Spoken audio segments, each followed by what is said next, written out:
أما الذين آمنوا وعملوا الصالحات فيوفيهم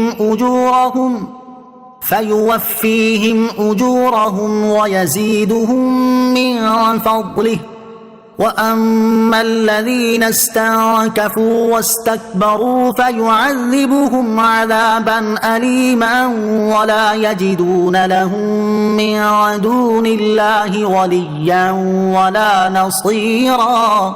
ترجمہ: تو وہ جو ایمان لائے اور انہوں نے اچھے عمل کیے تو اللہ عز و جل انہیں ان کے پورے اجر عطا فرمائے گا اور انہیں اپنے فضل سے اور زیادہ دے گا، اور وہ جنہوں نے نفرت اور تکبر کیا تھا انہیں دردناک سزا دے گا، اور وہ اللہ کے سوا نہ اپنا کوئی حمایتی پائیں گے نہ مددگار۔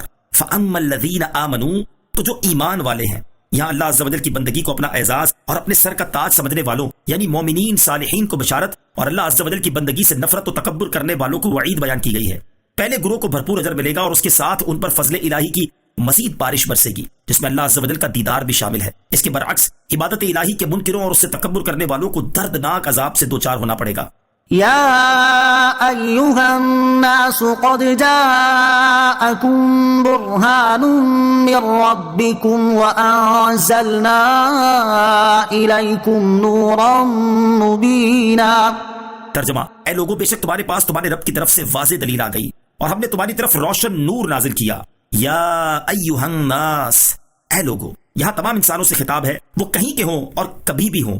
نبی کریم صلی اللہ تعالیٰ علیہ وسلم کی شان کا بیان۔ اس سے معلوم ہوا کہ حضور پرنور صلی اللہ تعالیٰ علیہ وسلم کی نبوت کسی زمانے، کسی جگہ اور کسی قوم کے ساتھ خاص نہیں، عام اعلان فرما دیا گیا، اے لوگوں، تمہارے پاس وہ تشریف لائے جو سر تا پا اللہ عز و جل کی معرفت کی دلیل ہیں، جن کی صداقت پر ان کے معجزے گواہ ہیں، اور وہ منکرین کی عقلوں کو حیران کر دیتے ہیں۔ جس قدر معجزے پہلے پیغمبروں علیہ الصلوۃ والسلام کو ملے، ان سے زائد حضور سید المرسلین صلی اللہ تعالیٰ علیہ وسلم کو عطا ہوئے، بلکہ حق تو یہ ہے کہ سرکار دو عالم صلی اللہ تعالیٰ علیہ وسلم از سر تک قدم پاک خود اللہ تعالیٰ کی وحدانیت اور ذات و صفات کی دلیل ہیں۔ چنانچہ سرور کائنات صلی اللہ تعالیٰ علیہ وسلم کا بال شریف معجزہ کہ حضرت خالد رضی اللہ تعالیٰ عنہ کی ٹوپی میں رہا تو ان کو ہمیشہ دشمنوں پر فتح ہوتی رہی، ہرکل کی پگڑی میں رہا تو اس کے سر کے درد کو آرام رہا۔ حضرت سیدنا عمر بن عاص رضی اللہ تعالیٰ عنہ نے وصیت فرمائی تھی کہ میرے کفن میں تاجدار رسالت صلی اللہ تعالیٰ علیہ وسلم کے بال شریف رکھ دیے جائیں تاکہ قبر کی مشکل آسان ہو۔ حضرت امیر معاویہ رضی اللہ تعالیٰ عنہ نے وصیت فرمائی کہ مجھے غسل دے کر میری آنکھوں اور لبوں پر سلطان دو جہاں صلی اللہ تعالیٰ علیہ وسلم کے ناخن اور بال شریف رکھ دیے جائیں تاکہ حساب قبر میں آسانی ہو۔ معلوم ہوا کہ بال مبارک قبر کی مشکل آسان کرتے ہیں۔ صحابہ کرام رضی اللہ تعالیٰ عنہم بیماروں کو بال مبارک کا غسل شدہ پانی پلایا کرتے تھے۔ حضرت طلحہ رضی اللہ تعالیٰ عنہ کے گھر ایک بار بال مبارک پہنچ گئے تو انہوں نے ساری رات ملائکہ کی تسبیح و تحلیل سنی۔ سوکھے دانوں پہ ہمارے بھی کرم ہو جائے، چھائے رحمت کی گھٹا بن کے تمہارے گیسو، ہم سیاہ کاروں پہ یا رب تپش محشر میں سایہ افغن ہوں تیرے پیارے کے پیارے گیسو۔ آنکھ شریف کا معجزہ کہ قیامت تک کے واقعات کو دیکھا، جنت و دوزخ، عرش و کرسی کو ملاحظہ فرمایا، بلکہ خود رب عز و جل کو دیکھا۔ نماز کسوف میں جنت و دوزخ کو مسجد کی دیوار میں دیکھا۔ پیچھے مقتدی جو کچھ کرے اس کو ملاحظہ فرما دیں۔ ناک مبارک کا معجزہ کہ جس نے محبت کی خوشبو یمن سے آتی ہوئی سونگھی۔ زبان کا معجزہ کہ جن کی ہر بات وحی خدا، اور وہ زبان جو کہ کن کی کنجی ہے۔ منہ کا لعاب معجزہ کہ حضرت جابر رضی اللہ تعالیٰ عنہ کے گھر ہانڈی میں ڈال دیا تو ہانڈی کی ترکاری میں برکت ہوئی، آٹے میں ڈال دیا تو 4 سیر آٹا ہزاروں آدمیوں نے کھایا، پھر بھی اتنا ہی رہا۔ خیبر میں حضرت علی کرم اللہ تعالیٰ وجہ الکریم کی دختی آنکھ میں لگا دیا تو آنکھ کو آرام ہو گیا۔ حضرت صدیق رضی اللہ تعالیٰ عنہ کے پاؤں میں غار میں سانپ نے کاٹا، اس پر لگا دیا تو اس کو آرام۔ کھاری کنویں میں ڈال دیا تو اس کا پانی میٹھا ہو گیا۔ ہاتھ مبارک بھی دلیل کہ بدر کے دن ایک مٹھی کنکر کفار کو مارے تو رب تعالیٰ نے فرمایا کہ آپ نے نہ پھینکے بلکہ ہم نے پھینکے۔ اسی ہاتھ میں آ کر کنکروں نے کلمہ شریف پڑھا۔ اس ہاتھ سے بیعت لی گئی تو رب عز و جل نے فرمایا کہ ان کے ہاتھوں پر ہمارا ہاتھ ہے۔ انگلیاں معجزہ کہ ایک پیالہ پانی میں انگلیاں رکھ دی، اس سے پانی کے چشمے جاری ہو گئے۔ انگلی ہی کے اشارے سے چاند چیر دیا۔ پاؤں مبارک بھی معجزہ کہ پتھر پر چلے تو پتھر ان کا اثر لے لے، اور فرش پر بھی چلے اور عرش پر بھی، غرض کہ ان کا ہر عضو پاک اور ہر بال مبارک رب عز و جل کے پہچاننے کی دلیل ہے۔ پسینہ مبارک معجزہ کہ جس میں گلاب کی بے مثل خوشبو۔ جاگنا اور سونا معجزہ کہ ہر ایک کی نیند وضو توڑ دے، مگر سرکار علی وقار صلی اللہ علیہ وسلم کی نیند وضو نہیں توڑتی۔ تمام جسم پاک سائے سے محفوظ کہ سایہ بھی کسی کے قدم کے نیچے نہ آئے، غرض کہ تاجدار رسالت صلی اللہ تعالیٰ علیہ وسلم کا ہر وصف معجزہ اور ہر حالت رب تعالیٰ کی قدرت کی دلیل ہے۔ وَأَنزَلْنَا إِلَيْكُمْ نُورًا مُبِينًا، اور ہم نے تمہاری طرف روشن نور نازل کیا۔ روشن نور سے مراد قرآن پاک ہے جو حضور اقدس صلی اللہ تعالیٰ علیہ وسلم کے ذریعے ہمیں ملا۔ فَأَمَّا الَّذِينَ آمَنُوا بِاللَّهِ وَاعْتَصَمُوا بِهِ فَسَيُدْخِلُهُمْ فِي رَحْمَةٍ مِّنْهُ وَفَضْلٍ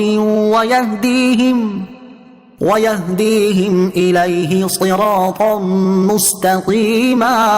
ترجمہ: تو وہ جو اللہ پر ایمان لائے اور انہوں نے اس کی رسی مضبوطی سے تھام لی تو عنقریب اللہ انہیں اپنی رحمت اور اپنے فضل میں داخل کرے گا اور انہیں اپنی طرف سیدھی راہ دکھائے گا.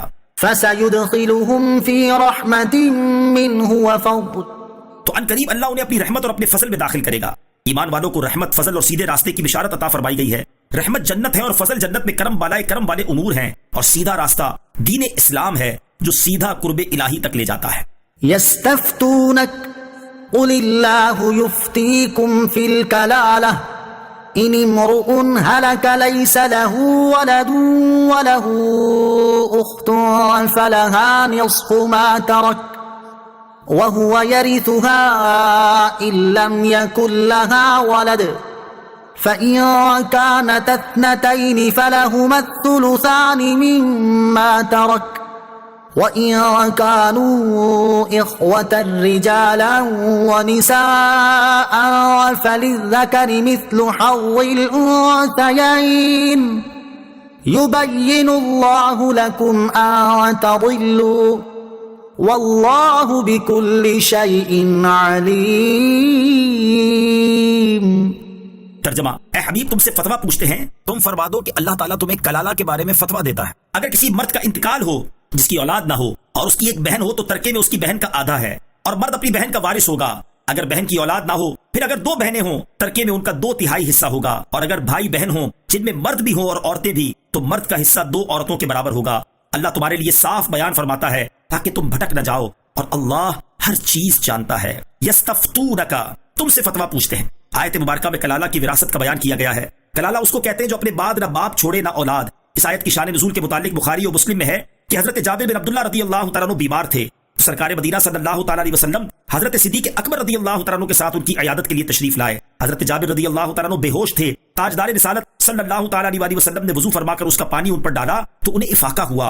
آنکھ کھول کر دیکھا تو نبی اکرم صلی اللہ تعالیٰ علیہ وسلم تشریف فرما تھے. عرض کیا، یا رسول اللہ صلی اللہ تعالیٰ علیہ وسلم، میں اپنے مال کا کیا انتظام کروں؟ اس پر یہ آیت کریمہ نازل ہوئی. ابو داؤد کی روایت میں یہ بھی ہے کہ حضور پر نور صلی اللہ تعالیٰ علیہ وسلم نے حضرت جابر رضی اللہ تعالیٰ عنہ سے فرمایا، اے جابر، میرے علم میں تمہاری موت اس بیماری سے نہیں ہے. اس حدیث سے چند مسئلے معلوم ہوئے. نمبر 1، بزرگوں کا وضو کا پانی تبرک ہے اور اس کو حصول شفا کے لیے استعمال کرنا سنت ہے. نمبر 2، مریضوں کی عیادت سنت ہے. نمبر 3، نبی اکرم صلی اللہ تعالیٰ علیہ وسلم کو اللہ تعالیٰ نے علوم غیب عطا فرمائے ہیں، اس لیے حضور علیہ الصلوۃ والسلام کو معلوم تھا کہ حضرت جابر رضی اللہ تعالیٰ عنہ کی موت اس مرض میں نہیں ہے. کلالہ کی وراثت کے احکام. آیت میں جو مسائل بیان ہوئے ان کا خلاصہ و وضاحت یہ ہے. نمبر 1، اگر کوئی شخص فوت ہوا اور اس کے ورثاء میں باپ اور اولاد نہ ہو تو سگی اور باپ شریک بہن کو وراثت سے مال کا آدھا حصہ ملے گا جبکہ صرف ایک ہو، اور اگر 2 یا 2 سے زیادہ ہو تو 2/3 حصہ ملے گا. نمبر 2، اور اگر بہن فوت ہوئی اور ورثاء میں نہ باپ ہو نہ اولاد تو بھائی اس کے کل مال کا وارث ہوگا. نمبر 3، اگر فوت ہونے والے نے بہن بھائی دونوں چھوڑے تو بھائی کو بہن سے دگنا حصہ ملے گا. اہم تنبیہ،